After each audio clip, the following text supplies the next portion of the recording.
Hello everyone, welcome to my YouTube channel. In this video, we are going to talk about requirement document. So, many of us have a question in our mind, like how do we get requirement? What is the format of that? And all.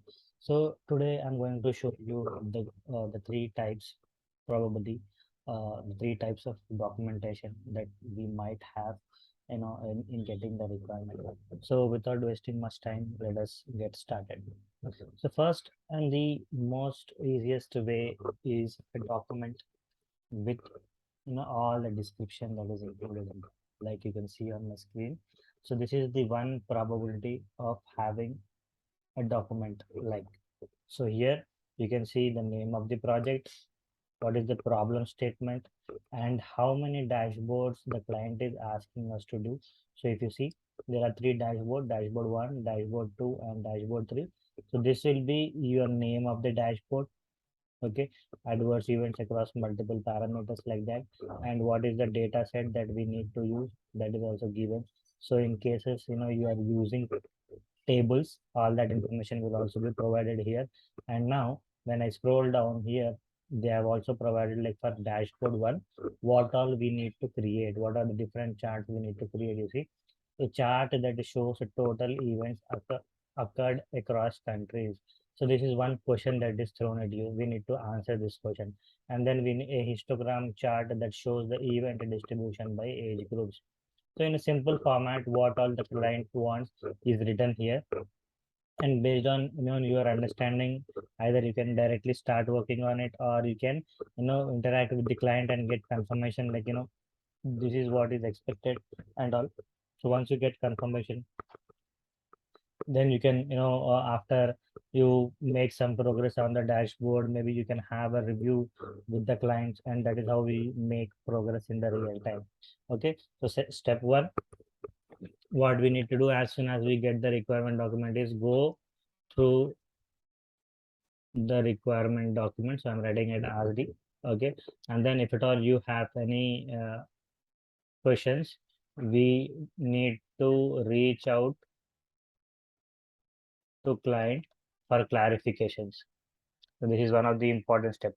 Now, third step is start working on dashboard if there are no questions. And obviously, we will be having like weekly review of the dashboard progress that we are making. In that, we can start showing what all we have done. So like dashboard 1, suppose your dashboard 1 is completed. So you can show this, or get this reviewed. So if there are again any changes on this, client will suggest the changes, and you can make that changes, and you can again start working on your dashboard too. So that's how the process is actually on dashboard too, like that. Okay. So now let us see the same way, like for dashboard 2 also we have requirement and all, and same for dashboard 3. So these are like different sheets that we need to put in dashboard 3. So dashboard 3 has 8 sheets here. Dashboard 2 has, like, say, 4, yeah, 4 sheets, 4 worksheets, and dashboard 1 has 8 sheets. So now it is up to us how we can design this. Only we have questions, answers we need to form, or we need to frame, and design we have to do. So based on our experience, or how we feel that data should be, we can align them in the manner we feel it is right. So once you show the first preview, maybe client will suggest some changes, and after that, like after multiple iterations, your dashboard will get finalized. So let us see the second format of this. So here, if you observe, one problem is, or one thing that is not given is, the design thing is not given here. Only we have questions here. In second dashboard, this is our customer reconciliation report, our second dashboard. Okay, so here client has given everything, like what is the title of my dashboard. Okay, and what is that he need here. So this is some functionality that he is expecting. And what is that he need? He need total customers here, total orders here, total sales, total profits, and total products. Okay, all these are something like that. Okay, so this is the layout that he is expecting his dashboard to be. Okay, So this is your level 1 and level 2 and level 3.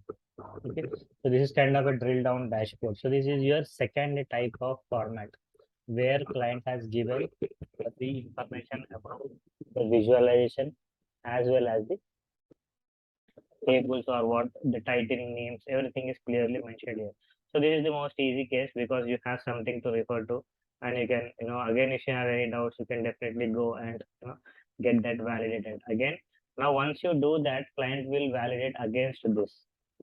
Okay, so if anything is missing here, again, client will question like why it is not then, or this is not available on your dashboard. Maybe you can go back and again check it.